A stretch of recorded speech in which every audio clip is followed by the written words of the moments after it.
Hello and welcome to Back Paddock. Today we're going to look at uploading and downloading our user settings. This is how you save any of the favorite mixes that you've created on your device when you're either uninstalling and reinstalling the app or when you're moving to a new device. So on the home screen of the app, we're going to touch the burger menu in the top right. Now, the menu will look like this by default. And what we're going to do is we're going to upload user settings. So what this does is it takes the settings that you have on this device. So this should be your old device or the device you're about to update, and it uploads it. So sends it up to the cloud. So that is saving your favorite mixes and other favorite comments, for example, and sending them up to our cloud. So this is what you want to do first. We're going to upload our user settings. We're going to confirm with OK, and we're going to confirm with a second OK.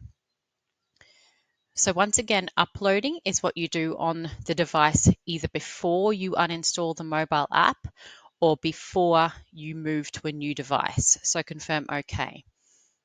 All right, now you would do whatever you need to do at this point. So if you are moving to your new device, you would put down the iPad or iPhone that you're on, and you would pick up your new device, or if you are uninstalling and reinstalling the app, you would complete that task now.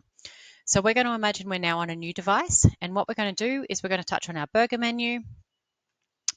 We've already gone through, we've synced some files, we've retrieved our master data and rec template and everything else, but now we want to get our favorite mixes on our new device. So now we're going to download user settings.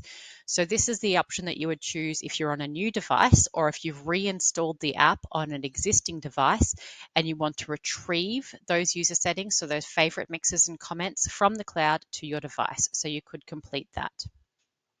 Just OK twice. Okay, I hope that's been helpful. So generally speaking, those two actions would be completed on two separate devices. Uploading is when you have good mixes and things that you want to save to the cloud. That's when you upload user settings, and you download user settings when you want to pull those back down again to another device. Have a great day.